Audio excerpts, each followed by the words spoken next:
Greetings, this is Noblecale from noblecale.com. I've got here a game called Coin Rush by Hayden McCraw for Ludum Dare 27. You can stalk Hayden on Twitter under the name lectvs, Lectvs. I'm not sure about the pronunciation of that one, so I probably mangled that one up. Anyway, this one's called Coin Rush, and it does have an online scoring system, although he does note in his description that it's a little bit finicky. So I'm just going to mash in Kale, maximum 4 characters, so that kind of brings back that old arcade thing of 3 characters. It does have some really nice music there, some sound. I'm not seeing a way to turn it off, unfortunately, as much as I don't mind it, so I'm just going to squelch it using the Windows sound controls here. So bear with me for half a second while I do this. I'm actually going into this one pretty blind. I haven't played it before, so we'll see how we go. Anyway, so made by Lect for Ludum Dare 27, fantastic. Just reflecting upon this screen to start with, we've got some pretty nice pixel art. Everything is reasonably consistent, so I like that. It could do with perhaps this Coin Rush being on one wooden panel, but that's, that's picky kind of stuff. Let's have a look. Oh, I love this. So swords jumping in and out. That's pretty awesome. Bonus points for that straight away. Alright, so let's have a quick look at the scoreboard. Let's see if that works. So I don't think mouse input's working, so I'm just going to put the mouse over here. Scores. Awesome transitions. A little bit of fading in and out. And here we go. Purchase premium version to use. Sounds awesome. So 25,387.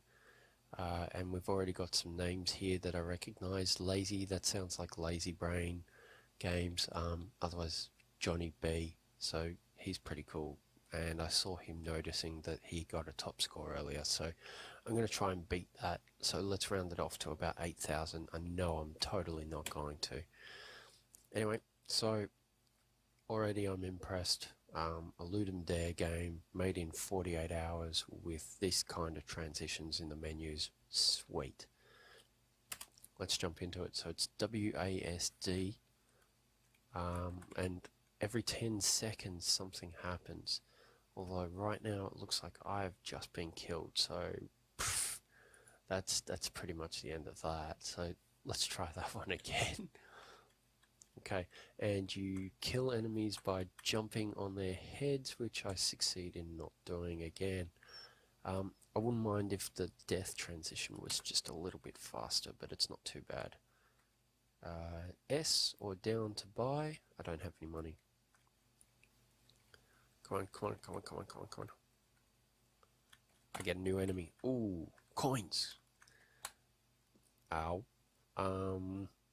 Maybe not so being so easy to kill, although I'm suspecting that, that's just a practice thing.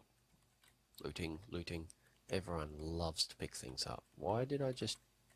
Alright, I'm dropping a coin every time I jump. Ow. High score of 9. Fantastic.